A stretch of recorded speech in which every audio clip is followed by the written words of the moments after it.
हमारा जो अगला टॉपिक है वो पाल शैली है। और ये टॉपिक जो है ज्यादा बड़ा नहीं है, तो आप लोग डरने की जरूरत नहीं, ज्यादा बड़ा अगला टॉपिक नहीं होने वाला है ये। और ये जो पाल शैली है ये पूर्ण रूप से बौद्ध धर्म से संबंधित है, यानी कि बौद्ध धर्म पर आधारित जो है इसमें चित्रकारियां की गई, चित्र बने और लेख भी लिखे गए हैं। तो अभी हम यहाँ पर जो है लिख लिए हैं अपना जो की पॉइंट है मेरा। तो चलिए एक एक करके आप लोगों को हम समझाते हैं। पाल शैली, इसका जो शासन काल है, टाइम पीरियड, ये 752 मिड 12th सेंचुरी, यानी कि 750 से लेकर मध्य 12वीं शताब्दी तक पाल शैली का शासनकाल चला है। और ये जो पाल शैली था ये बौद्ध काल का प्रमुख काल था, यानी कि पाल शैली के बाद जो है, पाल के शासक काल के बाद जो है बौद्ध धर्म से संबंधित कोई भी चित्र नहीं बने, यानी कि ये लास्ट पीरियड था बौद्ध धर्म का।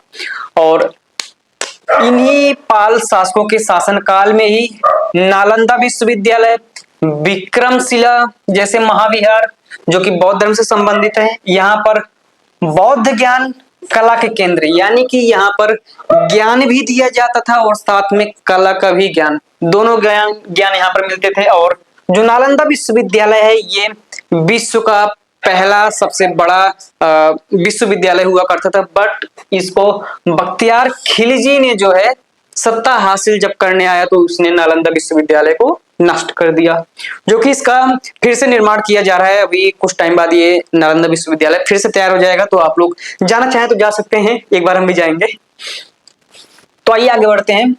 पाल शैली में जो बौद्ध धर्म से संबंधित चित्र बनते थे वो बेसिकली ताड़पत्र पर बनते थे। हमने पिछले टॉपिक में पढ़ा कि जैन धर्म में भी ताड़पत्र पर चित्र बनते थे, और बौद्ध धर्म यानी कि पाल शैली के समय में जो बौद्ध धर्म पर चित्र बनते थे, बौद्ध धर्म से संबंधित चित्र बनते थे, वो भी ताड़पत्र पर ही बनते थे। और चित्र किस पे आधारित थे? जैसा कि मैंने बताया, बौद्ध धर्म पे देवी देवता, यानी कि बौद्ध देवी देवता कहने का मतलब ये है कि उनकी माता जो है या फिर उनकी पत्नी को देवी के रूप में दिखाया गया है, और जो बौद्ध के अलग अलग अवतार हुए हैं उनको देवता के रूप में। और ये जो नालंदा विश्वविद्यालय, विक्रमशिला महाविहार, यहाँ पर कांस्य की मूर्तियों की ढलाई भी होती थी, यानी कि कांस्य की मूर्तियां भी ढलाई की जाती। मूर्ति की ढलाई कैसे होती है? पहले हम जो है जो मूर्ति बनानी है उसको हम वैक्सिंग वगैरह या फिर किसी और माध्यम से जिसको हम गलाया जा सके उस पर हम चित्र बनाते हैं। जैसे मान लीजिए ये हमारा चित्र हो गया, फिर जो है इसके ऊपर हम एक जो है लेयर लगाएंगे। लेयर लगाने के बाद वो जो है लेयर होगी मिट्टी की होगी। फिर उसके बाद जो हमारा कांस्य का मेटल होगा उसको पिघलाएंगे। पिघलाने के बाद जो है इसके अंदर डालेंगे। डालने से क्या होगा कि जो इसके बाहर हमने मिट्टी लगाया था तो सुरक्षित रहेगा, बट इसके अंदर जो मोम होगा वो पिघल जाएगा और जो ये मेटल होगा वो उसके अंदर जो है जम जाएगा उसके शेप के अकॉर्डिंग। तो कांस्य की ढलाई भी होती थी। दक्षिण पूर्व एशिया के छात्र और तीर्थयात्री यहाँ पर शिक्षा और धर्म ज्ञान लेने आते थे। ये जो नालंदा विश्वविद्यालय है ये सिर्फ भारत का ही नहीं पूरे विश्व का सबसे बड़ा शिक्षा का और धर्म ज्ञान का केंद्र हुआ करता था उस समय। यहाँ पर जो है छात्र दूसरी कंट्री से यानी कि दक्षिण पूर्व एशिया से यहाँ पर छात्र आते थे पढ़ाई के लिए। तीर्थयात्री आते थे यहाँ पर धर्म ज्ञान के लिए। और ये जो छात्र थे, जो तीर्थयात्री थे, जब यहाँ से वापस जाते थे अपनी शिक्षा, अपना धर्म ज्ञान कंप्लीट करने के बाद, तो यहाँ से जो है कुछ साक्ष्य लेके जाते थे। और साक्ष्य लेके जाते थे तो इसका मतलब ये कि साक्ष्य लेकर गए हैं बुद्ध धर्म से, तो बेसिकली बौद्ध धर्म का प्रसार ही हो रहा है, प्रचार वहां पे भी होगा कि लोग जानेंगे कि आखिर ये मूर्ति जो है किसकी है। तो इस तरीके से प्रसार होता था।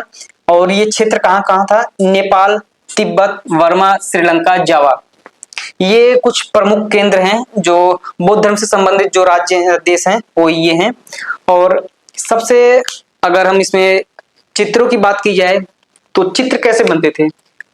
चित्रों में रेखाएं जो होती थी लयात्मक होती थी, यानी कि प्रवाह रूपी, जैसे कि ये, ना कि जैन धर्म की तरह कोणीय। ठीक है, इसमें प्रवाही रेखाओं का यानी कि लयात्मक रेखाओं का प्रयोग होता था। और रंग, जैसे कि जैन धर्म में चटक रंगों का प्रयोग होता था, इसमें हल्की और मनोरम यानी कि मन को मुग्ध करने वाली रंगों का, हल्के रंग योजना का प्रयोग किया जाता था। नेक्स्ट पॉइंट है जो है अष्टशास्त्री का प्रज्ञा पारमिता। ये भी बौद्ध धर्म का एक प्रचलित धर्म ग्रंथ है। और ये जो है बौदलेन लाइब्रेरी ऑक्सफोर्ड यूनिवर्सिटी के अंदर जो है संग्रहित है। यानी कि जो बौदलेन लाइब्रेरी है ये ऑक्सफोर्ड यूनिवर्सिटी के अंदर है ये लाइब्रेरी, और ये अष्टशास्त्री का प्रज्ञा पारमिता यहाँ पर संग्रहित है। और ये जो अष्टशास्त्री का प्रज्ञा पारमिता है ये 8000 पंक्तियों में लिखी गई है।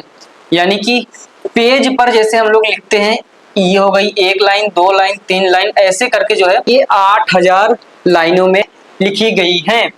और इसका चित्रण नालंदा में हुआ है। यानी कि जो नालंदा विश्वविद्यालय, जैसा कि आप लोगों ने अभी तक पढ़ा कि नालंदा विश्वविद्यालय सिर्फ शिक्षा का केंद्र नहीं, ये एक धार्मिक स्थल भी था। तो नालंदा विश्वविद्यालय काफी प्रचलित था उस समय, और यहीं पर अष्टशास्त्री का प्रज्ञा पारमिता का निर्माण हुआ। और किसके समय में? राजा रामपाल। और ये जो है पाल वंश का 15th शासक था, यानी कि 15वां राजा था। और ये अष्टशास्त्री का प्रज्ञा पारमिता इसके शासनकाल में 11वीं शताब्दी में इसका निर्माण हुआ। और इसमें 6 पृष्ठ चित्रित किए गए, यानी कि 6 पन्ने चित्रित किए गए हैं। और हर पन्ने के बीच में लकड़ी का आवरण, यानी कि 2 लकड़ी का आवरण है, बीच में एक पेज है। जैसा कि आपने अभी पढ़ा पिछले पॉइंट्स में कि जो ताड़पत्र पर चित्र बनते थे उनको संरक्षित कैसे करते थे, 2 लकड़ी के आवरण लेते थे जिनको हम पटलिस कहते हैं, उनके बीच में एक पेपर रखते थे। इस तरीके से कई सारी जितना भी वो लोग लिखते थे, ऐसा करके वो लोग अपना रख देते थे। फिर उसके बाद छेद करके जो है उसको धागे से बांधते थे। तो दोनों तरफ लकड़ी के आवरण लगते थे। और इसके बाद जो समय काल है वो काफी ज्यादा, मतलब कह सकते हैं कि पाल वंश का आखिरी समय काल फिलहाल चल रहा है, और हमारे टॉपिक का भी। तो मुस्लिम आक्रमणकारी जब आए यहाँ पर 13वीं शताब्दी के आसपास, मुस्लिम आक्रमणकारी यहाँ पर आए, और उनका जो पाल वंश के राजा थे, राजा रामपाल, इनसे युद्ध हुआ। और काफी बार इनकी जो है इन दोनों की लड़ाइयाँ हुई, मुस्लिम आक्रमणकारियों की और राजा रामपाल के बीच में। इससे क्या हुआ कि जो पाल वंश था वो धीरे धीरे कमजोर होता गया। और 13वीं शताब्दी के आरंभ, यानी कि 13th सेंचुरी की स्टार्टिंग में ही पाल वंश का अंत हो गया। तो इतना था हमारा जो है पांडुलिपि चित्रकला की परंपरा, जो ये टॉपिक है। तो अभी हम वीडियो को एंड करेंगे, और आप लोगों से गुजारिश है कि एक बार आप लोग इसको ध्यान से पढ़ लीजिएगा इस टॉपिक को। और आने वाले टाइम पे हम इससे संबंधित इंपॉर्टेंट क्वेश्चंस भी डिस्कस करेंगे वीडियो के माध्यम से, कि कौन कौन से ऐसे क्वेश्चंस हैं जिनकी एग्जाम में आने की संभावना ज्यादा होती है। और आप लोगों को मैं बता दूं कि हमारा जो अगला टॉपिक होने वाला है वो राजस्थानी चित्रकला शैली होने वाला है। तो आप लोग अगला वीडियो भी देखना ना भूलें। और आप लोगों से ये भी मैं कह दूं कि बार बार कहता हूं कि सारी वीडियोस स्टार्टिंग से देखते रहिएगा। इससे क्या होगा कि एक सीक्वेंस में आप चलते रहेंगे और आपको चीजें समझ में आएंगी। ऐसा नहीं कि आप जो है इस टॉपिक के छोड़ दिए और अगले टॉपिक पे कूद गए। इससे क्या होगा कि आपका कुछ पॉइंट तो क्लियर होगा, बट सारा पॉइंट्स क्लियर नहीं होगा। क्यों? क्योंकि ये सारे जो है, ये शैली, फिर उसके बाद अगली शैली, फिर उसके बाद अगली शैली, ये सारे एक दूसरे से कनेक्टेड हैं। तो इस शैली को अच्छे से समझने के लिए आप लोगों को वीडियो को स्टार्टिंग से लेकर एंड तक सारी वीडियोस को देखना है। तो ठीक है, इसी के साथ हम वीडियो को एंड करेंगे। नमस्कार।